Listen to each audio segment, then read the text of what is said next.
ఓం సమర్థ సద్గురు శ్రీ సాయినాథాయ నమః. మూడవ రోజు పారాయణము. మాణిక్ నగర స్థాపన. కళ్యాణికి పూర్వదిశలో 5 క్రోసుల దూరంలో హుమానాబాద్ అనే పేరుగల గ్రామం ఉంది. ఈ ఊరికి పశ్చిమ దిశలో 1 మైలు దూరంలో 2 నదుల సంగమ ప్రదేశంలో మాణిక్ నగర్ అనే గ్రామ స్థాపన జరిగింది. ప్రభువు ఇంతకుముందు 2-3 సార్లు ఈ ప్రదేశానికి వచ్చి ఉండిరి. ఈ మాణిక్ నగరానికి తూర్పున హుమానాబాద్, పడమర గడవంతి, దక్షిణానికి నది, ఉత్తరానికి ధూమన్సూర్ 4 వైపులా ఉన్నాయి. 3 గ్రామాల భూమి కలవడం వల్ల మాణిక్ నగర్ స్వతంత్ర గ్రామం అయింది. కానీ ఈ గ్రామానికి హుమానాబాద్ గ్రామంతోనే వ్యాపార సంబంధం ఎక్కువగా ఉండేది. దుకాణాలు, బజార్, పోస్టాఫీసు హుమానాబాద్లోనే ఉండడం వల్ల మాణిక్ నగర వాసులకు ఎక్కువగా దీంతో సంబంధం ఉంది. హుమానాబాద్ గ్రామం ఇతిహాస ప్రసిద్ధమైంది. దీనిని పూర్వం జయసింగ్ నగర్గా పిలిచేవారు. ధనాజీ జాదవ్ యొక్క పుత్రుడు చంద్రసేన్ జాదవ్ ఇక్కడ నివసించారు. ధనాజీ జాదవ్ మహారాష్ట్ర రాజ్యంలో శివాజీ మహారాజ్ యొక్క పెద్ద సేనాపతి. ఔరంగజేబ్తో చివరి వరకు యుద్ధం చేసి రాజ్యాన్ని విడిపించిన వాళ్లలో ఈయన అగ్రగణ్యులు. ధనాజీ గుర్రపు సేనకు సేనాధిపతి అయి మంచి యుద్ధవీరుడై ఉండెను. శివాజీని మొఘల్ ఖైదులో నుండి విడిపించుకొని వచ్చే వరకు మరాఠీ రాజ్యాన్ని సంరక్షించిన అగ్రగణ్యుడు. ఇప్పటి హుమానాబాదు ఎక్కువ భాగం రాజా రామచంద్ర సత్తాతోనే తయారైంది. హుమానాబాద్ భాగంలో రామచంద్ర పేరు ప్రసిద్ధమైంది. హుమానాబాద్ ఉరఫ్ జయసింగ్ నగర్లో రాజా రామచంద్ర యొక్క రాజవాడ ఉండేది. ఊరిలో అన్ని వైపుల ముఖద్వారంతో పెద్ద పెద్ద కట్టడాలు ఉండేవి. అవి ఇప్పటికీ కనిపిస్తాయి. జయసింగ్ నగర్ వ్యాపారానికి కేంద్రంగా ఉండేది. ఇతిహాసం ప్రకారం హుమానాబాద్ ఉరఫ్ జయసింగ్ నగర్ 1791 వరకు మరాఠాల చేతుల్లో ఉండేది. ప్రస్తుతం హుమానాబాద్ రాజా రామచంద్ర యొక్క రాజవాడ జీర్ణ స్థితిలో ఉంది. ఇక్కడ ఇప్పుడు ప్రభుత్వ కార్యాలయం ఉంది. పూర్వ రాజధాని యొక్క గుర్తులు స్పష్టంగా కనిపిస్తాయి.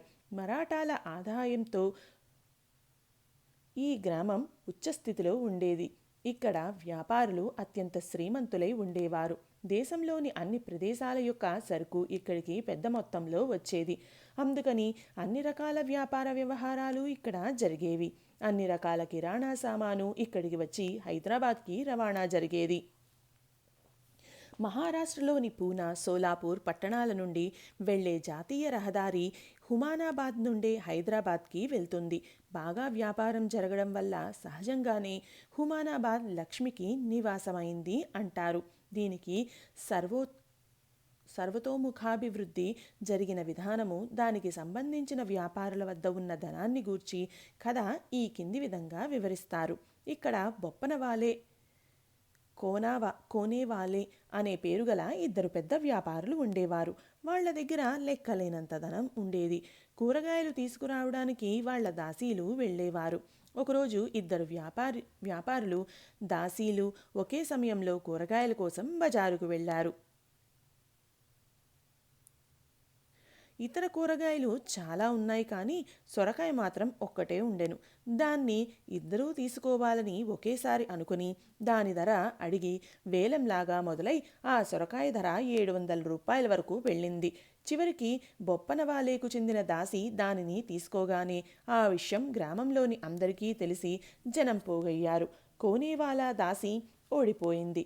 బొప్పనవాళ్ల దాసి సొరకాయను గెలిచినందునే విషయం యజమానులకు తెలిసి తమ దాసి వల్ల విజయం లభించిందని సొరకాయతో పాటు దాసిని ఊరేగించి ఇంటికి తీసుకువచ్చారు.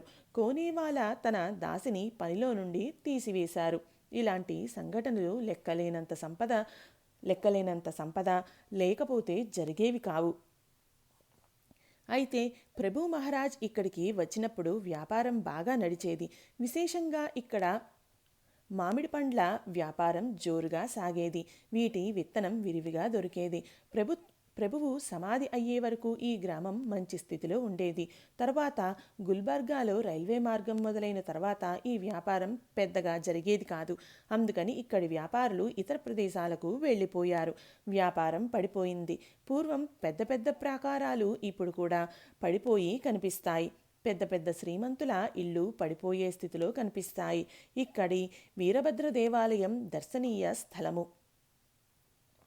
దేవాలయంలోని దివ్యంగా నిర్మించబడిన ఒక బావిని చూస్తే సహజంగా అబ్బా ఏమి నిర్మాణ చాతుర్యం అనిపిస్తుంది. ప్రభు మహారాజ్ హుమానాబాద్ దగ్గరలోని సంగమం వద్ద నివసించినప్పుడు రాజ్యం మొఘలాయిల చేతిలో ఉండేది. ఇది మొఘల్ రాజ్యంలో ఒక జాగీర్దార్ సంస్థానం.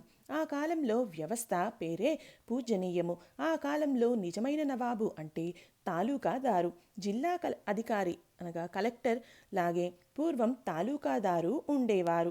ప్రజల వద్ద నుండి ఎవరు పన్నులు ముక్కుపిండి వసూలు చేస్తారో వారు తెలివిగల అధికారిగా గుర్తింపబడేవారు. ఆ కాలంలో జాగీర్దార్లు, నవాబ్లు ఉండేవారు. దొంగతనాలు, హత్యలు, తప్పులు చేసిన వాళ్లను శిక్షించడానికి కోర్టులు ఇంకా స్థాపింపబడలేదు. హత్య చేసిన వాళ్లను శిక్షించే చట్టాలు కూడా ఉండేవి కావు. ప్రజలు ఆత్మరక్షణ చేసుకునే సామర్థ్యంతో ఉండేవారు. చాలా వరకు షావుకారులు, శ్రీమంతుల వ్యాపారుల వద్ద బంట్రోత్తులు, సిపాయిలు, సిక్కువాళ్లను పెట్టుకునేవారు. దొంగతనాలు, లూటీలు చేసేవారు ఆయుధాలతో తిరిగేవారు. వాళ్లను అడిగేవారు ఎవరూ లేకపోవడం వల్ల నిర్భయంగా ఉండేవారు. తర్వాత కాలంలో ఆ పరిస్థితి లేదు. రోజురోజుకు ప్రజలతో బ్రిటిష్ వారి సంబంధాలు పెరగడం వల్ల మొఘలాయిల స్వరూపం మారిపోయింది. ఈ స్వరూపం మారి ప్రభు సమాధి తర్వాత ప్రగతి సాధించింది. మాణిక్ ప్రభు అనే పేరుగల యోగి అవతారం చాలించిన తరువాత 10 సంవత్సరాలకు మొఘలాయిల రాజ్యం నూతన రూపం సంతరించుకుంటోంది అని 300 సంవత్సరాల పూర్వం కర్ణాటకలోని సర్వజ్ఞులు చెప్పి ఉండిరి. ఇది కన్నడ భాషలో అనేక మంది కన్నడిగులు అనుకుంటూ ఉండగా కూడా విన్నాము. సర్వజ్ఞులు చెప్పిన మాట అక్షరాల నిజం అయింది. బసవಣ್ಣ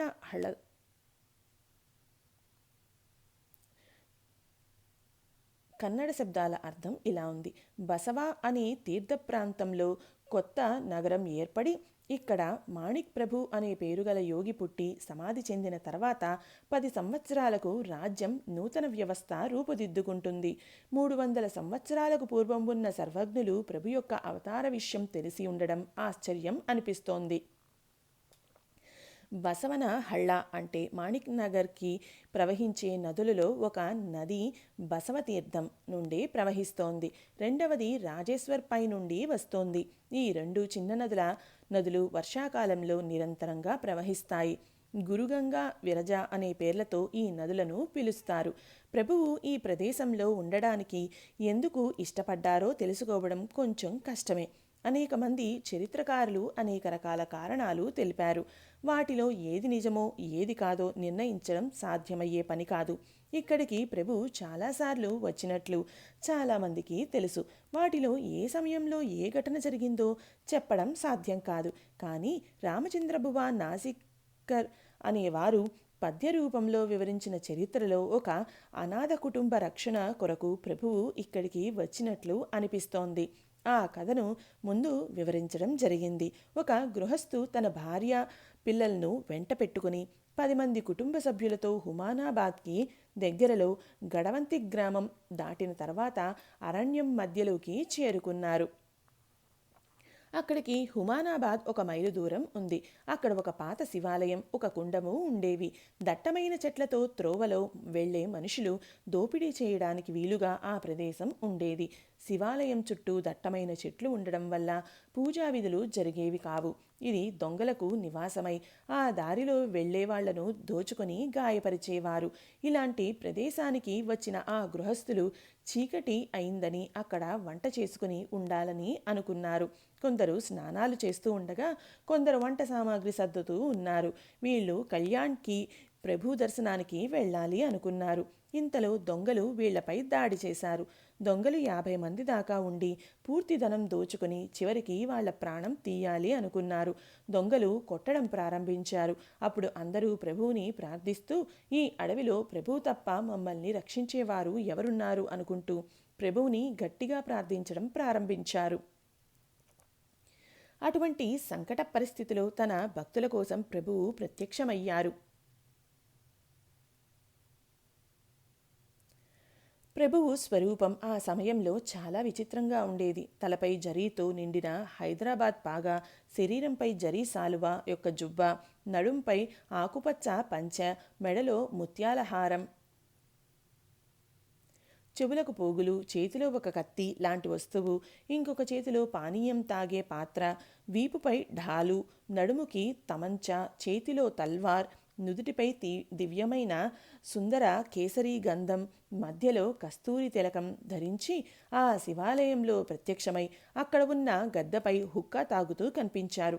వారిని చూడగానే ఆ దొంగలకు ఈ బీదవాళ్లను ఎంత దోచుకున్నా ఏమీ దొరకదు, కానీ ఈ శ్రీమంతుడిని దోచుకుంటే చాలా దొరుకుతుంది అని అనుకుని అందరూ ప్రభువుపై పడి తమ ఆయుధాలను ప్రభువుపై ఎత్తి పట్టుకున్నారు. ఆ సమయంలో ఆ దొంగల చేతులు ఎలా ఎత్తారో అలాగే పైన ఉండిపోయాయి, కిందికి రావడం లేదు. కొందరి తలలు పైకెత్తినవి అలాగే ఉండిపోయాయి. దాంట్లో ముఖ్యుడైన పెద్ద దొంగకి కడుపులో స్థూలాలు గుచ్చుకున్నట్లుగా నొప్పి ప్రారంభం అయింది. ఇంతలో ప్రభువు భయంకర రూపం ధరించి ఒక్కొక్కరి గడ్డాలు మీసాలు తీస్తూ నేలకు కొట్టడం ప్రారంభించారు. అప్పుడు దొంగలందరూ దీనంగా ప్రభువు కాళ్లపై పడ్డారు. అప్పుడు ఆ దొంగ, మహారాజ్ క్షమించాలి, మళ్ళీ ఎప్పుడూ ఈ అరణ్యంలో అమాయకులను దోచుకోము, మాకు ప్రాణదానం చెయ్యండి అనగానే ప్రభువు శాంతించి వారిపై దయతో సౌమ్య రూపాన్ని ధరించి హుక్కా తాగుతూ కూర్చున్నారు. అది చూసి వాళ్లలో గృహస్థుకు సంబంధించిన కళ్యాణ్కు చెందిన ఒకరు ఆ వచ్చిన వీరుణ్ణి మాణిక్ ప్రభువుగా గుర్తించి ఆ విషయం చెప్పగానే ఆ గృహస్థులు ప్రభువు పాదాలపై పడ్డారు. వాళ్లలో పెద్ద దొంగ, ఇప్పటి నుండి మేము మా వంశంలోని వారంతా ప్రభువును గౌరవంగా ఆదరిస్తాం, మా తప్పుని మన్నించి ప్రభు మాపై దయ చూపించాలి అన్నాడు. తర్వాత అందరి కాళ్ళు చేతులు మామూలుగా అయ్యాయి. అతని కడుపు నొప్పి కూడా తగ్గిపోయింది. అందరూ ప్రభువుకి నమస్కరించి తమ తమ ప్రదేశాలకు ఆనందంగా వెళ్ళిపోయారు. ప్రభువు ఆ రోజు మొదలుకొని సమాధి అయ్యే వరకు భక్తజనోద్ధరణ చేశారు. ఏ ప్రదేశంలో అయితే వారి దోపిడీ జరిగి అమాయకుల రక్తం చిందేదో తర్వాత అదే స్థలంలో నిత్యం వేల మంది భోజనాలు అవుతూ నెయ్యి ప్రవహించేది. ఏ నిస్సహాయ కుటుంబం కష్ట నివారణ కోసం ప్రభువు ప్రత్యక్షమయ్యారో ఆ కుటుంబానికి దరిద్రం నుండి ముక్తి కలిగించి ఆనందపరిచి వారిని వారి స్వస్థలాలకు పంపించారు. ఇంకొక చరిత్రకారుడు ఇంకో విధంగా రాశారు. కొన్ని రోజుల తర్వాత జురణి నృసింహ బీదర్ ప్రాంతాల్ని పావనం చేసి ప్రభువు మండలి భాల్కీ గ్రామం నుండి కళ్యాణ్కి వెళ్ళాలి అనే ఉద్దేశంతో తనతో ఉన్న శిష్యులందరినీ పంపించి మేనాను మోసే బోయివాళ్లను మాత్రం తనతో ఉంచుకొని మేనాలో వెళ్తూ ఉండగా దట్టమైన అరణ్యంలో బోయీలు అతి కష్టంతో త్రోవ చేసుకుంటూ వెళ్తూ ఉండగా మేనా ఒక వేగు చెట్టు సందులో ఇరుక్కుపోయింది. అప్పుడు బోయీలు ప్రభువుతో మేనా ముందుకు వెళ్ళడానికి దారి లేదు అనగానే, సరే మనం ఇప్పుడు ఇక్కడే ఉందాం, మనం నివసించే స్థలం ఇక నుండి ఇదే అంటూ ప్రభు మేనా నుండి బయటకు వచ్చారు. అప్పుడు అక్కడికి సత్పురుషులైన నత్తడ్ సెహావలి, మూల సంగప్ప, ములగి మారప్ప అనే ముగ్గురు యోగులు వచ్చి ప్రభువుతో, మహారాజా, మీకు ఈ ప్రదేశం నివాసయోగ్యమైనది, భవిష్యత్తులో మీరు ఇక్కడే ఉండాలి అని వాళ్ళు ప్రభువుకు బిల్వవృక్షాల వద్ద ఉండడానికి స్థలం చూపించారు. ఆ విధంగా ప్రభువు అక్కడ స్థిరపడగానే ఆ 2 బిల్వవృక్షాలు మంటలలో కాలిపోయాయి. కొన్ని రోజుల తర్వాత ఆ చెట్లు మళ్లీ చిగురించి ఆ స్థలంలో సర్వేశ్వరుని పేరుతో మహాదేవుని స్థాపించారు. ఆ ప్రదేశాన్ని మనం ఇప్పటికీ చూడవచ్చు. ఇలా ఇద్దరు చరిత్రకారులు ప్రభు ఈ ప్రదేశానికి రావడానికి కారణం చెబుతారు. కానీ ఇద్దరి విషయంలో ప్రభు ఇక్కడికి ఇంతకుముందు 2-3 సార్లు వచ్చారని తెలుస్తోంది. అందువల్ల ప్రభువుకి ఈ స్థలం యొక్క మహత్యం తెలుసు. నీటి వసతి విశాలమైన ప్రదేశం చూసి ఇష్టపడ్డారేమో. ఈ నిర్జన సుందర ప్రదేశం దొంగలకు నివాసమై అపవిత్రం అయి పాప కార్యాలతో భయంకర రూపం సంతరించుకుంటుందని ప్రభువుకి ముందే తెలిసి ప్రభువు ఈ ప్రదేశాన్ని పావనం చేయాలని ఇక్కడే ఉండాలని అనుకున్నారు. ప్రభువుతో ఉన్న శిష్యులకు మాత్రం ఈ ప్రదేశం నచ్చలేదు. వాళ్ళు అనేక విధాలుగా ప్రభువుకి ఇంకొక ప్రదేశానికి వెళ్దామని నచ్చచెప్పారు. కానీ ప్రభువు అక్కడి నుండి కదలలేదు. ప్రభు యొక్క అవతారంలో అత్యంత మహత్తరమైన భాగం అంటే పతితోద్ధారణ చేయడానికి యోగ్యమైన ఆ ప్రదేశం పాపకృత్యాలతో నిండిపోయి ఉంది. అందుకని దానిని ఉద్ధరించడం యోగ్యమైన విషయం. ప్రదేశం మాత్రమే పవిత్రం చేయడం కాకుండా అక్కడి మనుషుల పాప ప్రవృత్తిని కూడా నశింపచేయడం కూడా అంతే మహత్వమైన విషయం. ఇలాంటి రెండు మహత్తరమైన పనులను ప్రభువు ఏ విధంగా నిర్వహించారో ముందు కథాభాగంలో వివరింపబడుతోంది. ఏ కారణం వల్ల అయితేనేమి ప్రభువు బిల్వవృక్షం కింద కూర్చొని ఉన్నారన్న వర్తమానం అలా అలా అన్ని పల్లెటూళ్లలో పాటు హుమానాబాద్లో కూడా వ్యాపించింది. ప్రభువు యొక్క కీర్తి ఆ సమయంలో దశదిశలా వ్యాపించి ఉండెను. ప్రభువు కళ్యాణ్ నుండి వెళ్ళిన తర్వాత మొదట అమృతకుండము వద్ద కొన్ని నెలలు నివసించి మణిచూల పర్వతంపై ఉన్న సుమారు అన్ని ప్రేక్షణీయ స్థలాలు, తీర్థాలు దర్శించారు. అప్పటికి పూర్తి ఒక పుష్కరం గడిచింది. ఆ సమయానికి ప్రభువు యొక్క వయస్సు సుమారు 28 సంవత్సరాలు ఉండేది. ప్రభువు మనస్సులో ఈ వయస్సులో ఎక్కడైనా స్థిరంగా ఉండాలి అనుకొని ఇక్కడి యోగ్యమైన అనుకూల పరిస్థితిని చూసి ప్రభువు అక్కడ ఉన్న కట్టపై కూర్చొని ఆనందంలో ఓలలాడారు. గాలి, ఎండ, వాన మొదలైన వాటి గురించి ప్రభువు ఎప్పుడూ ఆలోచించలేదు. ఇప్పుడు ఆలోచించి ప్రయోజనం లేదు. ప్రభువు ఇక్కడే నివసిస్తారని ఇతరులెవరికీ ఇంకా తెలియలేదు. ప్రభువు ఇక్కడికి వచ్చి కూర్చున్నారని తెలియగానే జనం తండోపతండాలుగా రాసాగారు. హుమానాబాద్కి చెందిన పెద్ద పెద్ద వ్యాపారులు, నవాబులు దర్శనానికి రాసాగారు. దేవాలయ ప్రాంగణం శుభ్రపరచడం జరిగింది. పెద్ద పెద్ద దుకాణాలు వెలిసాయి. 4 దిక్కుల జాతరలాగా కనిపించేది. దేవుని పూజ, అర్చన, అభిషేకం జరగసాగాయి. చక్కెర కనిపించగానే చీమలు ఎలా మొదలవుతాయో అలా అంతటా జనం కనిపించసాగారు. ప్రభువు శిష్యుల ముందు వెళ్ళిపోయిన వారు ఈ విషయం తెలియగానే తిరిగి వచ్చారు. ప్రభువు గద్దెపై కూర్చొని ఉన్నారు. జనం దర్శనం కోసం బారులు తీరారు. ఆ విధంగా పైకప్పులేని కట్టపై ఎన్నో రోజులు కూర్చున్నారు. ఎండ, వాన మొదలైన వాటి నుండి రక్షించడానికి ఏదైనా ఆసరా కల్పించాలని ప్రభువు నుండి శిష్యులు అనుమతి తీసుకున్నారు. వెంకమ్మ ఇలాగే ఇంకొక చెట్టు కింద కూర్చుండిపోయింది. నిత్యశ్రీ నిత్యమంగళం ఎల్లకాలం నడిచేది. భక్తులకు దర్శనం ఇచ్చి వాళ్ల మనోవాంఛలను తీరుస్తూ మానసిక పీడలను నివారణ చేసే ప్రభువుపై భక్తులకు అపారమైన ప్రేమ ఉండేది. ప్రభువు సమక్షంలో అన్నపానీయాలు కూడా వారికి గుర్తుకు వచ్చేవి కాదు. ప్రభు మహారాజ్ ఆ స్థలంలో వచ్చి కూర్చున్న తరువాత కొన్ని రోజుల్లోనే ఆ స్థలానికి పవిత్రత వచ్చింది. ముందు పగలు కూడా ఆ ప్రదేశానికి రావడానికి భయపడేవారు. కానీ ప్రభు మహారాజ్ వచ్చిన తర్వాత జనంతో నిండిపోయి ప్రభునామంతో ఆ ప్రదేశం ప్రతిధ్వనిస్తోంది. కళ్యాణ్ నుండి మాతృశ్రీ బయమ్మ, దాదాసాహెబ్ కూడా మాణిక్ నగర్ వచ్చారు. చిన్న తమ్ముడైన తాత్యా మహారాజ్ ఉత్తమ శిక్షణ ముగించి కళ్యాణ్ యొక్క నవాబుల సంస్థానంలో మంచి పదవిలో ఉండిరి. వారు కూడా ప్రభు దర్శనానికి వచ్చారు. దాదా మహారాజ్ ప్రయత్నం ఫలించి ఆ ప్రదేశంలో అన్ని వైపులా చిన్న చిన్న గుడారాలు వేయబడ్డాయి. ప్రభు దర్శనానికి వచ్చేవాళ్లు కొందరు హుమానాబాదులో ఉండి దర్శనానికి ఇక్కడికి వచ్చేవారు.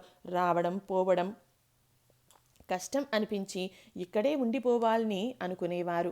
రోజురోజుకు ప్రభువు ఇక్కడికి వచ్చిన విషయం అందరికీ తెలిసి చాలా జనం పోగై రద్దీ మొదలైంది. వీరిలో అన్ని కులాల మతాల వారు ఉండేవారు. ముస్లిం అధికారులు కూడా దర్శనానికి వచ్చేవారు.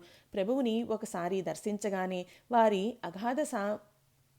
అగాధ సామర్థ్యం తెలుసుకుని వాళ్ళు కూడా ప్రభు భజన చేసేవారు. ఆ సమయంలో హుమానాబాద్, గడవంతి,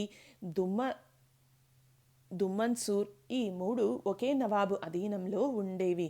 3 గ్రామాల సరిహద్దుల మధ్య ప్రభు కూర్చొని ఉండడం వల్ల ఆయా గ్రామాల ప్రజలు ప్రభువు తమ గ్రామ సరిహద్దుల్లో ఉన్నారని అభిమానం చూపించేవారు. ప్రభువు ఈ ప్రదేశంలోనే నివసించాలని మనసులో సంకల్పం కలిగి అందరూ కలిసి ప్రభువుకి విన్నవించుకున్నారు. ప్రభువుతో ఉన్న వాళ్లకు మాత్రం ఈ ప్రదేశం ఇష్టమవలేదు. కానీ ప్రభు ఇష్టానికి విరుద్ధంగా ఎవరూ ఏమీ చేయలేరు. 3 గ్రామాల దైవ ప్రార్థన, గ్రామదేవత ఫలించి ఆ గ్రామాలు తమ హద్దులోని భూమిని ప్రభువు యొక్క కొత్త నగరానికి కొంత ఇవ్వడం వల్ల మాణిక్ నగర్ స్థాపనకు సహాయపడింది. ముస్లిం అధికారులకు కూడా ఈ విషయం అంగీకారమై అందరికీ అనుకూలంగా జరిగింది. పెద్ద సమారంభంతో నగర స్థాపన జరిగి దత్తగాది ఏర్పాటైంది. ఒక గుడారంలో గాది యొక్క స్థాపన జరిగింది. ప్రభువు కోసం ఒక గుడారం వేయబడింది. ప్రభువు కోసం శిష్యమండలి గాది తయారు చేయడం వల్ల అప్పటి నుండి ప్రభువు దానిపై కూర్చునేవారు. గుడారం మండపంలాగా చేయడం వల్ల దానికి దర్బార్ స్వరూపం వచ్చింది. తర్వాత దర్బారు క్రమం తప్పకుండా జరుగుతూనే ఉంది. దర్బారు యొక్క వైభవం సందర్భాన్ని బట్టి వివరించడం జరిగింది. ఏదైనా కొత్త గ్రామం తయారు కావాలి అంటే ఎన్నో అడ్డంకులు వస్తాయి. కానీ ఈ మాణిక్ నగర్ గ్రామానికి ఎలాంటి కష్టం కలగలేదు. ప్రభువు యొక్క అపార సామర్థ్యం వల్ల అన్ని పనులు నిర్విఘ్నంగా జరిగి నగర స్థాపన జరిగింది. నగర రచన కార్యక్రమము దాదా మహారాజ్ ప్రభు ఆజ్ఞతో చేయడానికి సంకల్పించారు. దర్బార్ సరియైన రీతిలో జరిగే విధానాన్ని తాత్య మహారాజ్ల వారు రూపొందించారు. అన్ని వైపులా చౌకులు ఉంచి పహారా కాయడానికి వీలయ్యే విధంగా బందోబస్తు చేయడం జరిగింది. ప్రభు యొక్క గుడారం ముందు పహారా కాయడానికి పదం సింగ్ అనే రాజపుత్ర జాతికి చెందిన వారిని నియమించగా ఆయన మరణించే వరకు అత్యంత నిష్ఠతో ఈ కార్యం నిర్వహించాడు. భండారుఖానా మొదలైంది. భండారుఖానా అంటే సేవ చేసేవారికి ప్రసాదం ఇచ్చే అన్నపూర్ణ గృహము. భండారుఖానాలో మొదటి నుండి మూర్తీభవించిన అన్నపూర్ణ నివసించసాగింది. అన్నపూర్ణ దేవి యొక్క సాక్షాత్కారం ఇప్పటికీ ఇక్కడ అనుభవంలోకి వస్తుంది. భండారుఖానాలో నిత్యం వేల మందికి అన్నం వండబడేది. కానీ ప్రభువు పంక్తిలో కూర్చొని ఎప్పుడూ భోజనం చేసేవారు కాదు. పంచభక్ష పరమాన్నాలతో భక్తజనుల కోసం చేసినవి ప్రభువు ఎప్పుడూ తినేవారు కాదు. ప్రభువు జోళిలో వచ్చిన అన్నం నుండి రొట్టెను తీసుకొని ఆకలి తీర్చుకునేవారు. 2 బ్రహ్మచారులు హుమానాబాద్ వెళ్ళి వండిన వాటిని భిక్షగా తీసుకొచ్చిన జోళిలోని పదార్థాలే గాది దత్తపీఠంకి ముఖ్య నైవేద్యం. ఆ జోళీలోని జొన్న రొట్టె, వెల్లుల్లి వేసి చేసిన పల్లీల పొడి ప్రభువుకి ఇష్టమైన పదార్థాలు. రాజైశ్వర్యాలు, అష్టసిద్ధులు ప్రభువు ముందు చేతులు కట్టుకొని నిలబడ్డా కూడా ప్రభువు వాటిని విరక్తితో చూడటంలో ఆవగించంత కూడా తేడా కనిపించలేదు. జోళీ హుమానాబాద్కు మాత్రమే వెళ్లేది. హుమానాబాద్కు చెందిన బ్రాహ్మణులు ప్రేమతో జోళీ కోసం ఎదురుచూస్తూ రోజు కొత్త కొత్త పదార్థాలను తయారు చేసి ప్రభువు తినాలని జోళీలో వేసేవారు. ఈ జోళీని ప్రజలు అత్యంత ఆదరంతో చూసేవారు. జోళీపై ఇప్పటికీ ప్రజలకు భక్తి అలాగే ఉంది. ఇతర గ్రామాల ప్రజలు రుచికరమైన పదార్థాలు చేసుకుని తలపై పెట్టుకుని 4 క్రోసుల దూరం నుండి నడుచుకుంటూ వచ్చి ప్రభువుకి నివేదించేవారు.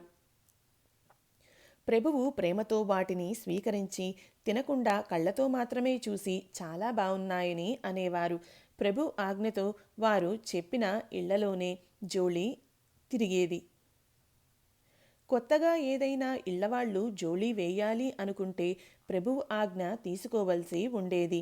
ఒకసారి అందరి దృష్టిలో ఎవరైనా దోషి అయితే శిక్షగా ఆ ఇంటికి జోళీ వెళ్ళకపోవడం తాత్కాలికంగా జరిగేది. తిరిగి ప్రభువు వద్ద ఆజ్ఞ తీసుకోవలసి వచ్చేది. దానికి సంబంధించిన ఒక సంఘటన ఇలా జరిగింది. నానాశాస్త్రి అనే ఒక పేరుగల బ్రాహ్మణ గృహస్థుడు ప్రభుభక్తులుగా ఉండేవారు. ఎవరినో నిందించిన కారణంగా ఇంటికి జోళీ వెళ్ళలేదు.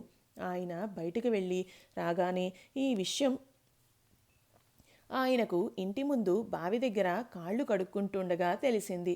ఆయన జోళీ తిరిగి తమ ఇంటికి వచ్చే వరకు ఇంట్లో కాలు పెట్టను మరియు భోజనం చేయనని నిగ్రహంతో 6 రోజులు ఉపవాసం చేశారు. అది తెలిసి దీక్షిత్ మండలి తిరిగి జోళీ పునఃప్రారంభించారు.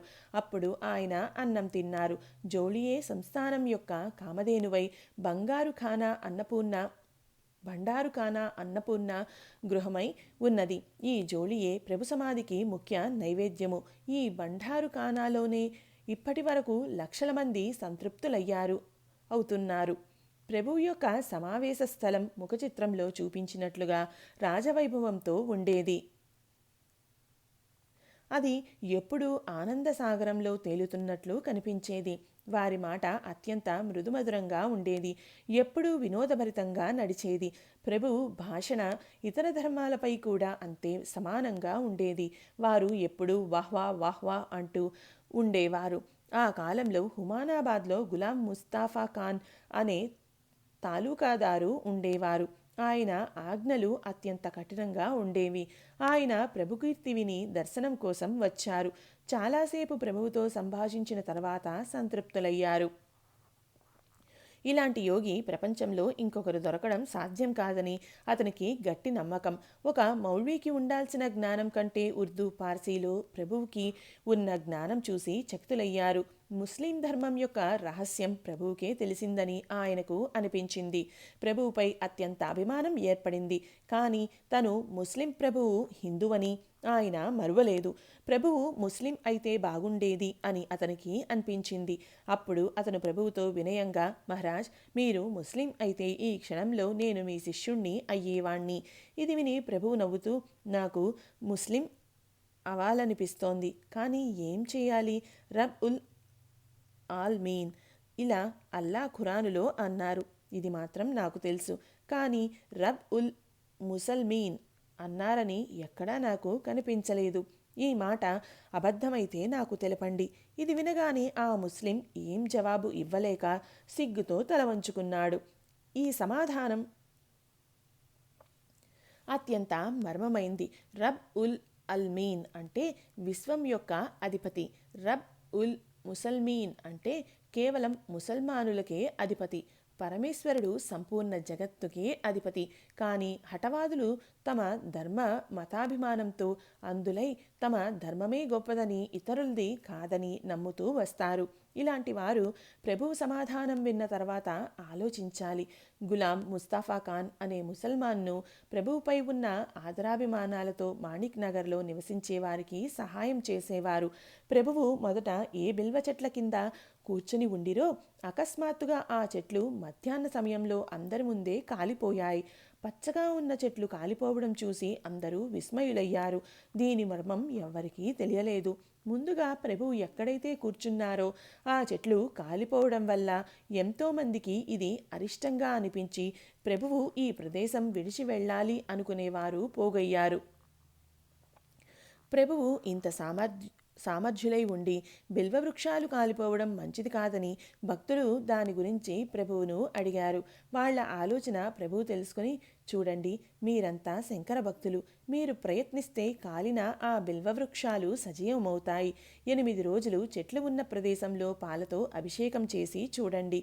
మీ భక్తికి శంకరునికి ప్రసన్నత కలుగుతుంది అన్నారు. కొంతమంది అలాగే చేశారు. ఆశ్చర్యంగా ఆ చెట్లు పూర్వంలాగా తిరిగి చిగురించాయి. ఈ సంఘటన చాలామంది సమక్షంలో జరిగింది. కొందరు చూసేవారికి వృక్షంపై ఉన్న బ్రహ్మరాక్షసులకు ప్రభుదర్శనంతో స్పర్శతో ముక్తి లభించిందని అర్థమైంది.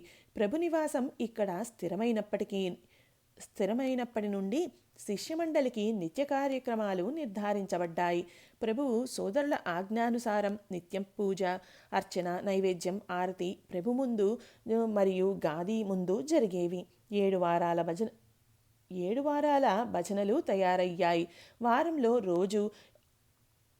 ఆ రోజు దేవత యొక్క భజన గాది ముందు చేయబడి నిర్ధారించిన ఆరతి జరిగి సేజారతి జరిగిన తర్వాత నిత్య కార్యక్రమాలు ముగిసేవి. సేజారతి నిత్యపఠన క్రమం గ్రంథస్థం చేయబడ్డాయి. భజనలో సర్వశిష్య మండలి సేవకులు పాల్గొనేవారు. అన్ని తాత్యా మహారాజుల వారు క్రమపద్ధతిలో జరగాలని చెప్పడం వల్ల అందరూ అలాగే నడుచుకునేవారు. గాది ముందు ఏదైతే ధనం పోగవుతుందో అది బయమ్మ కుటుంబ యోగక్షేమాలకు వినియోగించుకునేవారు. బండారు ఖానాలోని అన్నపూర్ణ అందరికీ అన్నాన్ని పూర్తిగా అందిస్తుండేది. 2 నదులు సమృద్ధిగా నీటి వసతి కలగజేస్తూ ఉండేవి. ఎండాకాలంలో చిన్న చిన్న బావులు తయారై తాగే నీరు రుచికరంగా తీయగా దొరికేది. అన్నోదకాల వ్యవస్థ పూర్తిగా జరిగి ప్రభు సామర్థ్యంతో వస్త్రాలకు లోటు ఉండేది కాదు. ఈ విధంగా ప్రభువు అన్నపానీయాల వస్త్రాల లోటు లేకుండా భక్తుల యోగక్షేమాలు చూసేవారు. పాడుపడ్డ నిర్జన అరణ్య ప్రాంతంలో సంపూర్ణ స్వర్గ సౌఖ్యాలు లభించసాగాయి. ఎక్కడైతే మనుషుల అస్థికలు పడుతూ ఉండేవో అక్కడ ఏనుగులు తిరుగుతున్నాయి. ఎక్కడైతే దొంగల భయంతో మెడలు తెగిపడేవో ఆ ప్రదేశంలో రాత్రింబవళ్ళు ఊయలలు ఊగుతూ చంటి మెడలు చంటి పిల్లలు తల్లుల మధుర గానామృతాలు వినిపించసాగాయి. గాది స్థాపన జరిగిన రోజు చాలా మహత్తరమైన రోజు. దత్తాత్రేయుల ఆది దైవిక మరియు ఆధ్యాత్మిక శక్తి శ్రీ ప్రభు, దాదా మహారాజ్ మరియు తాత్యా మహారాజ్ ఈ ముగ్గురు సోదరుల రూపంలో ప్రకటితం అయ్యాయి. ఈ 3 రకాలైన సామర్థ్యం ఈ సోదరుల రూపంలో భిన్నంగా ఉండి గాది రూపంలో ఏకరూపం అయింది. అవధూత దత్తాత్రేయులు ప్రభువై ఉండిరి. ప్రభుగాది స్థాపన జరిగిన రోజు శ్రేష్టమైనది అనడం సహజం. ఎవరో అదృశ్య పురుషుడు భక్తకార్య బిరుదావళి ఉచ్చ స్వరంలో అన్నారు అని అంటారు. సంప్రదాయానికి ఒక మూర్తిత్వం వచ్చింది ఆ రోజే. ప్రభువు దర్శనం అవగానే భిన్న మతాల భిన్న ఆలోచనల్లో ఐక్యత కనిపిస్తుంది. అది అన్నిటికంటే అద్భుత చమత్కారం. శైవమతవాది లోకులకు ప్రభువు శంకర రూపంలో, లింగాయత్ జనులకు బసవేశ్వరుని రూపంలో, శక్తి ఉపాసన చేసేవారికి ప్రభువు సాక్షాత్ దేవీ రూపంలో కనిపించేవారు. అగ్నిహోత్రి బ్రాహ్మణులకు సాక్షాత్ అగ్నినారాయణ ప్రభు రూపంలో కనిపించారు. కొందరికి సూర్యుడిగా దేదీప్యమానంగా కనిపించేవారు. ధార్మికులకు తమ ధర్మం యొక్క ఉజ్వల స్వరూపం ప్రభువు ఉన్న ప్రదేశంలో కనిపించేది. ఇదే లోకోత్తరమైన చమత్కారం. సర్వధర్మాల వారు, మతాల వారు తమదే గొప్పదన్న మర్మాన్ని వీడి ఆత్మీయ భావనతో ప్రభువు వైపు చూసేవారు. ప్రభువు యొక్క బిరుదావళిలో ప్రథమ పదం భక్తుల యొక్క మనోకాంక్షలు పూర్తి చేయడం. దీని అనుభవం ప్రభువు బాల్యంలోనే జనులకు వచ్చింది. చివరి పదం సకల మత స్థాపిత సద్గురు. ఈ పదం యొక్క అనుభవం ఇప్పుడు పూర్తి అవగతం అయింది. బిరుదావళిలో ప్రతి పదం ప్రభువుకి సంబంధించి అన్వయించబడుతోంది. జనం దాని పూర్తి మహత్యం తెలుసుకున్నవారు కాబట్టి అందరూ ఒకే కంఠంతో ప్రేమతో నిండిన అంతఃకరణతో ఈ బిరుదావళిని అంగీకరించారు. మాణిక్ నగర్ యొక్క స్థాపన, గాది స్థాపన ఉత్సాహభరితంగా పెద్ద సమారంభంతో జరిగి కొన్ని సంవత్సరాలు గడిచిపోయాయి. ప్రభువు యొక్క కీర్తి అన్ని వైపులా వ్యాపించి ఆసేతు హిమాచలం పాకిపోయింది. బిరుదావళి యొక్క గర్జన అఖండంగా నడుస్తూనే ఉంది. మట్టితో కట్టి గోనె సంచులతో కప్పబడిన ప్రదేశంలో గాది స్థాపన జరిగెను. కానీ ప్రస్తుతం ఆ ప్రదేశంలో లక్షల రూపాయల ఖర్చుతో కట్టబడిన సుందరమైన మందిరం సువర్ణ కలశంతో భువన మండలంపై మెరుస్తూ కనబడుతుంది. ప్రథమంగా గోనె సంచుల గుడిసెలతో నిండిన మాణిక్ నగర్ ప్రస్తుతం ఆకర్షణీయమైన సర్వోత్తమమైన క్షేత్రం అయింది. మొదట దీనికి జనం ప్రభుకట్ట అనేవారు. ఇప్పటికీ పల్లెటూరు వారు పర్బున్ కట్టి లేదా ప్రభుకట్ట అనే పిలుస్తారు. ప్రభువు ఇక్కడికి రాగానే ముందుగా కట్టపై కూర్చున్నారు. అందుకని ప్రభుకట్ట అని పిలవసాగారు. అక్కడ వాడాలో ఉన్న ఒక తులసీ బృందావనం, దాని పక్కన కట్టపై కూర్చున్నారని కొందరు, సర్వేశ్వరుని దేవాలయానికి దగ్గర ఉన్న బిల్వ చెట్ల కింద కూర్చున్నారని కొందరు అంటారు. అప్పటి బిల్వ చెట్లు ఇప్పుడు కనిపించవు. సర్వేశ్వరుని దేవాలయానికి దగ్గరలో ఇప్పుడు కట్టడాలు నిర్మింపబడ్డాయి. సర్వేశ్వరుని ముందు ఒక కుండము మూసుకుపోయింది. ఇప్పుడు ప్రభు సమాధి ఉన్న ప్రదేశంలో ప్రభు నివసించే గది ఉండేది. అప్పటి మాణిక్ నగర్కి ప్రస్తుతం మాణిక్ నగర్కి భూమికి ఆకాశానికి ఉన్నంత తేడా ఉంది. భవిష్యత్ కాలంలో ఇంతకంటే ఉజ్వలంగా ఉండవచ్చు. ఆ సమయంలో ఈ నగర స్వరూపం ఎలా ఉంటుందో ఎవరు చెప్పగలరు? గ్రామంలో నివసించిన తర్వాత గ్రామంలో తప్పకుండా ఉండాల్సిన వాటి గురించి ఆలోచించవలసి వచ్చింది. అన్ని వైపులా సిపాయిలు ఉండడానికి, పహారా కాయడానికి స్థలాలు, చౌకులు నిర్మించడం జరిగింది. దేవస్థానంలో సౌకర్యాలు కల్పించడం జరిగింది. కళ్యాణ్ నుండి ప్రభువుతో ఆటలాడి వారు వచ్చారు. వాళ్లకు ప్రభువు బాధ్యతాయుత పనులను అప్పచెప్పారు. బప్పాచార్య అనే ఆయన వైష్ణవులైన కూడా ప్రభు భక్తులై ఉండేవారు. ఈయన వస్తూ పోతూ ఉండేవారు. ప్రభువుతో నిరంతరం బ్రహ్మచారి చిమన్య, గోపాల్ బువ, లంగోటి రామన్న ఇంకా అనేక మంది నిత్యం ప్రభువుతో ఉండేవారు. రామన్నది దుబుల్గుండి. ఆయన సోదరి సుందరమ్మ ఇక్కడే ఉండేవారు. వెంకమ్మ ఉండే ప్రదేశం విడిగా ఉండేది. ఈ యోగిని యొక్క చరిత్ర ఇంతకుముందు ఇవ్వడం జరిగింది. ఈమె సామర్థ్యం దినదిన ప్రవర్ధమానమవుతూ ఆమె పరమపదానికి చేరుకున్న విధము ముందు వచ్చే కథాభాగంలో వివరించడం జరిగింది. తాత్యా మహారాజ్ కళ్యాణ్ నవాబు వద్ద ఉద్యోగంలో ఉండెనని చెప్పబడెను.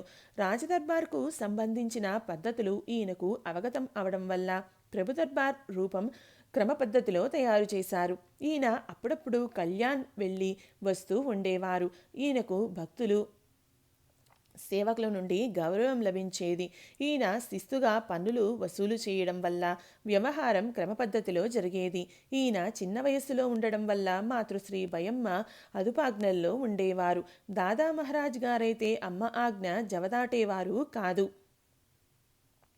ఈ విధంగా కొంతకాలం మాతృశ్రీ సంతోషంగా ఈ ప్రదేశంలో గడిపారు. ఆ తల్లికి తన జన్మ సార్థకం అయిందనిపించింది. జగత్తుకు వెలుగైన ఆ ముగ్గురు పుత్రులు తన అదుపాజ్ఞలో ఉండి తనను సంతోషపరుస్తుంటే ఏ తల్లికి ఆనందం కలగదు? ఇంతకంటే ఈ జన్మకు కావలసింది ఏమీ లేదని అనుకుని మాతృశ్రీ తమ జన్మ ధన్యమైంది అనిపించింది. స్త్రీ సహజ ధర్మంగా ఇప్పటి వరకు తాను చేసిన వ్రతాల ఉద్యాపన చేయాలి అనే కోరిక ఉందని భయమ్మ చెప్పడం జరిగింది. మాతృశ్రీ ఇష్టానుసారం వ్రత ఉద్యాపనకు కావలసినవి సమకూర్చడం జరిగింది. రాజేశ్వర్, కళ్యాణ్, హళికేడ్, బోరోల్, హుమానాబాద్ మొదలైన ప్రదేశాల నుండి ప్రసిద్ధ వైదిక బ్రాహ్మణులను పిలిచారు. తాత్యా మహారాజ్తో ఉద్యాపన పుణ్యావచనం చేయించి వ్రతాల ఉద్యాపన చేయడం జరిగింది. ఆ సమయంలో బ్రాహ్మణ భోజనం, దక్షిణ, బ్రాహ్మణులకు వస్త్రాలు మొదలైన వాటి ఖర్చు తాత్యా మహారాజుల వారు తాను కళ్యాణ్లో పనిచేసిన జీతం నుండి ఇచ్చారని కొందరు చరిత్రకారులు వ్రాశారు. ₹1000 ఖర్చు చేసి మాతృశ్రీని సంతోషపరిచే విషయంలో ముగ్గురు సోదరులు ఎప్పుడూ వెనుకడుగు వేయలేదు. ప్రభుదాతృత్వం యొక్క కీర్తి అన్ని వైపులా వ్యాపించింది.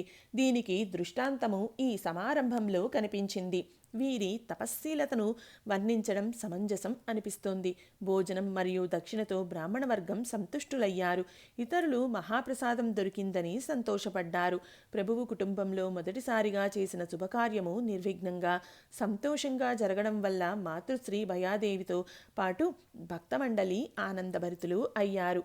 ఈ విధంగా సాగిన కార్యక్రమంలో భాగస్థులైన భక్తజనులు, ఉద్యాపన కొరకు వచ్చిన స్త్రీ పురుషులు రోజంతా పడిన శ్రమతో రాత్రి గాఢంగా నిద్రపోగానే అక్కడ నిశ్శబ్ద వాతావరణం కనిపించింది. ప్రభు దర్బార్లో ఉద్యాపనలో సంభావన దొరకడం వల్ల సంతోషంతో ఏ ఇతర ఆలోచన లేక నిద్రించారు. ఇదే అదను అనుకుని కొంతమంది దొంగలు దోచుకోవడానికి ప్రయత్నం ప్రారంభించారు. అందరూ తమ భార్యాబిడ్డలతో దగ్గర ఉన్న నగదు బంగారం మూటలో పెట్టుకొని తల కింద ఒకరికి ఒకరు తోడు లేకుండా ఖాళీ స్థలంలో పడుకొని ఉండిపోయారు. అక్కడ తలుపులు, ఇనుప పెట్టె, గది లాంటివి ఏవీ లేకపోవడం వల్ల రక్షణ లేక మూటలు కట్టుకున్నారు. ఇలాంటి ప్రదేశంలో ఆ దొంగలు వెళ్తూ చెట్ల పండ్లను తెంపినట్లు దిండు కింద ఉన్న మూటలు తస్కరించడం ఆరంభించారు. తెలివైన వారు ఎవరైనా మేల్కుంటే కూడా ఆ ప్రదేశం గుబురుగా ఉండడం వల్ల ఎవరికీ తెలిసే ఆస్కారం లేకపోయింది. కొందరు ఇది చూసి అరవడం వల్ల అక్కడే కొంత జనం పోగయ్యారు. నగరమంతా దొంగలు దొంగలు అంటూ అరవగానే సందడి మొదలైంది. ఎంతోమంది ప్రభువును మేల్కొల్పాలని పరిగెత్తుకుంటూ వెళ్లారు. ప్రభువు బిల్వవృక్షం కింద గాఢ నిద్రలో మంచంపై ప్రశాంతంగా పడుకొని ఉన్నారు. విషయం తెలియగానే వెంటనే మేల్కొన్నారు. కానీ ప్రభువు అప్పటికప్పుడు దొంగలను పట్టుకోవాలని అనుకోలేదు. ఇలా చేయాలని కూడా ఎవరికీ చెప్పలేదు. చాలామంది తమ మూట పోయినందుకు దుఃఖంతో ఏడుస్తుండగా ప్రభువు ఇలా అన్నారు: సద్గురువుకి మీ అందరి గురించి ఆలోచన ఉంది. నిజమైన శ్రమతో న్యాయంగా దొరికిన సంపద తీసుకుపోవడానికి ఎవరు సరైన వారు కారో వారికి తగిన శాస్తి జరుగుతుంది. ఇలా అని తిరిగి దుప్పటి కప్పుకొని పడుకున్నారు. ఇప్పుడు అయిందేదో అయింది, ఇంకా సొమ్ము పోకూడదని జాగ్రత్త చేసుకోవడానికి ప్రయత్నం ప్రారంభించారు. కొంతమంది మంట పెట్టి మేల్కున్నారు. కొంతమంది మాట్లాడుకుంటూ అర్ధరాత్రి నుండి సూర్యోదయం వరకు ఉండిపోయారు. ఇక్కడ ప్రభువు తన మధురమైన మాటలతో అందరికీ హామీ ఇచ్చి తిరిగి పడుకున్నారు. అక్కడి నుండి 700 అడుగుల దూరంలో ప్రభు ఉన్న ఈశాన్యం వైపుకు ప్రభు తప్పైంది. మేము అపరాధం చేశాము. మమ్మల్ని క్షమించండి. మా నుండి ఇలాంటి తప్పు ఇంకెప్పుడూ జరగదు. ఈ ప్రదేశంలో ఇంకెప్పుడూ కాలు పెట్టము అనే రోదించే శబ్దాలు వినిపించసాగాయి. కానీ ప్రభువు వద్దకు వచ్చిన వారు అటువైపుకు వెళ్ళలేదు. అందుకని సూర్యోదయం అయ్యే వరకు ఎవరూ అది గమనించలేదు. తెల్లవారుతుండగానే ఆ శబ్దాలు స్పష్టంగా వినిపించసాగాయి. అప్పుడు కొంతమంది ఆ గుంత వైపు నుండి ఎందుకు విలపించే శబ్దాలు వస్తున్నాయో చూడాలని అనుకున్నారు. అంతలో ప్రభు 2-3 శిష్యులను తీసుకుని ఆ వైపుకు వెళ్ళడానికి తయారయ్యారు. బిల్వ వృక్షాలకు కొద్ది దూరంలో ఊబితో నిండిపోయిన ఒక గుంత ఉండి ఆ గుంతలో 25 మంది దొంగలు పడి ప్రభువును పిలుస్తూ ఉన్నారు. రాత్రి జనం వద్ద నుండి దొంగిలించిన సొమ్మంతా వారి వద్ద ఉండెను. స్వతహాగా ప్రభువు అక్కడికి వచ్చిరి. తర్వాత శిష్యమండలి కూడా అక్కడికి వచ్చారు. ఈ విషయం అందరికీ తెలిసింది. ప్రత్యక్షంగా ప్రభువు వచ్చి నిలబడ్డా ఆ దొంగలకు కనిపించడం లేదు. పైకి కూడా రావడం లేదు. కొందరు వారికి కళ్ళు కనిపించడం లేదు అనుకున్నారు. అప్పుడు ప్రభు వాళ్లను ఇలా అడిగారు, మీరు ఎవరు? ఈ గుంతలో ఎలా పడ్డారు? ఇప్పుడు బయటికి ఎందుకు రావడం లేదు అని. అప్పుడు ఆ దొంగలు ఇలా చెప్పసాగారు, ఈ అడవిలో ఉండి వచ్చిపోయే వాళ్లను దోచుకోవడం, దగ్గరలోని గ్రామాల్లో దొంగతనం చేయడం మా పని. ఇక్కడ మాణిక్ ప్రభు అనే సాధువు ఉన్నారని, ఆయన వద్దకు నిత్యం వేల మంది వస్తారని, వాళ్లను దోచుకుంటే సహజంగా ఏమైనా దొరుకుతుంది అనే ఉద్దేశంతో ఇలాంటి అవకాశం కోసం ఎదురు చూస్తూ ఉన్నాము.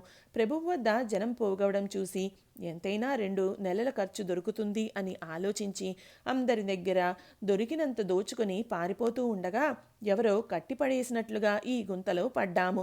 లేచి పారిపోదాము అనుకుంటే మాకు కళ్ళు కనిపించడం లేదు. ఇక్కడి నుండి ఎలా వెళ్ళాలి? ఏం చేయాలి? నిజంగా మాణిక్ ప్రభు ప్రత్యక్ష దైవం అవడం వల్ల, ఆయన దర్బార్లో తప్పు చేయడం వల్ల వారు మా గర్వాన్ని అణిచారు. మాపై కృపతో మమ్మల్ని ఇక్కడ నుండి బయటకు తీసి పంపిస్తే మంచిది. లేకపోతే మేము చనిపోవడం ఖాయం. మాకు ప్రాణదానం చేసిన పుణ్యం మీకు లభిస్తుంది అంటూ వారు గట్టిగా ఏడవసాగారు. వాళ్లలో కొందరు శిష్యమండల్ని తమలాగే భావించి డబ్బులు ఇస్తామని ఆశ చూపారు. మాపై కృపతో కళ్ళు పూర్వంలాగా వచ్చేటట్లు చేసి ఈ సంకట పరిస్థితి నుండి ముక్తి కలిగిస్తే మేము జీవితమంతా వారి ఉపకారం మరువము. మాణిక్ నగర్ వైపుకు మళ్లీ రాము. కావాలంటే ఇంకో దగ్గర దోపిడీ చేసి ప్రభు దర్బార్కి ఇస్తాము. ఈ విషయం ఎవరైతే ప్రభువుకు చెప్తారో వాళ్లను మా నాయకుడిని చేస్తాము. ఇలా అనేక విధాలుగా వారు వేడుకోసాగారు. ఆ దొంగల దైన్యస్థితి చూసి ప్రభువు అంతఃకరణలో దయ కలిగి వారి స్థితికి నవ్వు కూడా వచ్చింది. తన శిష్యులతో మొదట వారిని గుంతలో నుండి పైకి తీసుకురమ్మన్నారు. తర్వాత తన శిష్య మండలితో, చూడండి, సద్గురువుకి తన భక్తుల రక్షణ చేయవలసి ఉంటుంది. మనుషులు చింతిస్తారు కానీ చేయించడానికి ఆ గురు మహారాజ్ సమర్థులై ఉన్నారు. ఆయన ఎప్పుడు అన్యాయం జరుగనివ్వరు. ఈ విధంగా శిష్యమండలిని సమాధానపరిచి పాపపుణ్యాల గురించి ఆ దొంగలకు కూడా బోధించారు. ఇది విని వారికి పశ్చాత్తాపం కలిగి ఇలాంటి పనులు తిరిగి చేయమని శపథం చేశారు. తర్వాత ప్రభువు వాళ్ల దగ్గర ఉన్న మూటలలో తమ మూటలను గుర్తించి తీసుకోమన్నారు. తన అమృతహస్తంతో జనాన్ని నిర్భయంగా ఉండమని చెప్పారు. ఎవరి సొమ్ము వారికి చేరగానే దొంగలకు తిరిగి చూపు లభించింది. ప్రభువుకే కాకుండా పూర్తి పరివారానికి నమస్కారం చేసి తమ ఇళ్లకు దొంగలు పయనమయ్యారు. వాళ్లలో కొంతమంది ప్రభువు వద్ద సేవ చేస్తూ ఉండిపోయారు. ప్రభువు వాళ్లకు అన్నపానీయాల సౌకర్యం కల్పించారు. ఇంటికి వెళ్ళిన వారు కూడా చెడ్డ పనులు చేయకుండా ఉద్యోగాలు చేస్తూ మంచిగా ఉండసాగారు. దొంగల యొక్క నీచత్వాన్ని ఇలా భంగం చేయడం వల్ల ఎలాంటి చింత లేకుండా పోయింది. ఏ గుంతలో అయితే దొంగలు పడ్డారో ఆ గుంతను ఎక్కువగా తవ్వించి దాదాసాహెబ్ మహారాజ్ గారు జనం కోసం మంచినీళ్లు తాగడానికి బావి కట్టించారు. దానికి మాణిక్ బావి అని పేరు పెట్టారు. ఈ విధంగా అన్నవస్త్రాల వసతి ప్రభు యొక్క సమర్థత వల్ల జరిగింది. ఒక విషయం ఏమిటంటే, ఈ ప్రదేశంలో సహకుటుంబంతో ఉండడానికి వీలు లేదు. ఇక్కడ ఉండేవాళ్లు బ్రహ్మచర్యం పాటించాలి. ఈ ప్రదేశం అభివృద్ధి చెందడానికి ఇది ప్రతిబంధకంగా ఉండేది. ఎవరైనా స్త్రీ పురుషుల సంసార ధర్మం ఈ ప్రదేశంలో జరుగురాదని, ఇలా కోరిక ఉన్నవారు మాణిక్ నగర్ యొక్క సీమ దాటి వెళ్లాలని నియమంగా ఉండేది. ఒక భార్యాభర్తలు ఈ నియమాన్ని ఉల్లంఘించడం వల్ల ఏం జరిగిందో కింద వివరించడం జరిగింది. గుప్త విషయం వెలుగులోకి రావడం వల్ల జరిగే అవమానం ఎలా వివరించాలి? ఇలా 2-3 సంఘటనలు జరగడం వల్ల అందరూ ఈ విషయాన్ని చర్చించసాగారు. కానీ మాణిక్ నగర్లో ప్రజాభివృద్ధి ఎలా జరుగుతుంది అన్న ప్రశ్న ఉదయించి, ధర్మశాస్త్ర ప్రకారం పరస్పర బద్ధులైన స్త్రీ పురుషులు స్వాభావిక కోరికను తృప్తి చేసుకోవడానికి అనుమతి తీసుకోవడం వల్ల మాణిక్ నగర్ ఉన్నతికి సహాయకారి అవుతుంది అనే నమ్మకంతో ప్రభువు వద్ద ఈ విషయం ఎవరు అడగాలనే పెద్ద ప్రశ్న మొదలైంది. కానీ అందరికీ మంచి జరిగే సమయం రావడం వల్ల ఈ విషయంపై నిర్ణయం జరిగే సందర్భం అనుకోకుండా కలిసి వచ్చింది. తాత్యా మహారాజు భార్య సౌభాగ్యవతి విఠాబాయి ఆ సమయంలో ఋతుమతి కావడం జరిగింది. అప్పుడే తాత్యా మహారాజ్ గారు కళ్యాణ్కి వెళ్ళి ఉండిరి. ఆయనను పిలిపించాలని దాదా మహారాజ్ గారు లేఖ పంపించారు. తాత్యా మహారాజ్ ఇక్కడికి వచ్చే ఆలోచనలో లేరు. చివరికి లేఖ చేతికి అంది. విషయం తెలియగానే తాత్యా మహారాజ్ వెంటనే మాణిక్ నగర్కి చేరుకున్నారు. గర్భధాన సంస్కారం ఎక్కడ జరగాలి అనే చర్చ వచ్చినప్పుడు కొందరు హుమానాబాద్లో చేయాలని సలహా ఇచ్చారు. ఈ ముఖ్యమైన విషయంపై మాణిక్ నగర్ యొక్క భావి తరాభివృద్ధి ఆధారపడి ఉండడం వల్ల అందరూ సమాధానం కోసం ఆతురతతో ఎదురు చూడసాగారు. చివరికి ప్రభువు అందరికీ అనుకూలంగా తాత్యా గురుదర్బార్కు తన ఆదాయం నుండి 5,000 రూపాయలు ఇస్తే ఈ శుభకార్యానికి అనుమతి లభించి ఇక ముందు ఎవరైనా పత్నితో ఇక్కడ ఉండడానికి ఏ విధమైన అభ్యంతరము ఉండదు అన్నారు. ఇది విని అందరికీ సంతోషమైంది. తాత్యా మహారాజ్ సంతోషంతో ఒప్పుకున్నారు. ఈ విధంగా అందరికీ సహకుటుంబంగా మాణిక్ నగర్లో ఉండడానికి వీలు కలిగింది.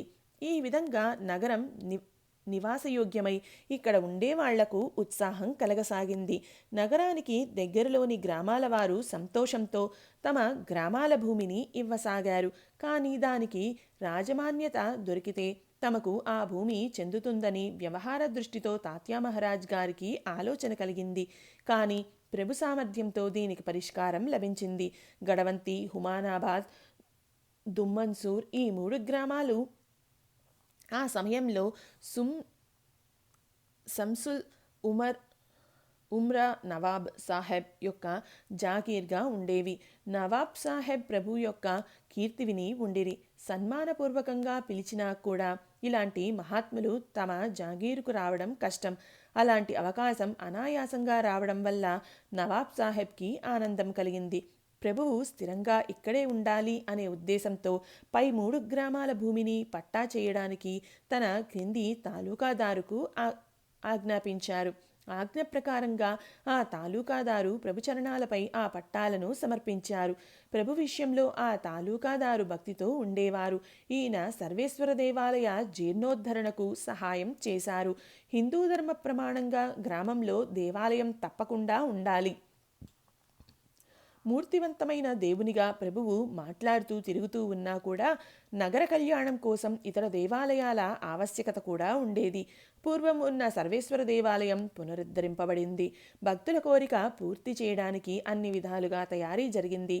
దాదా మహారాజ్ దేవాలయ పని మొదలుపెట్టారు.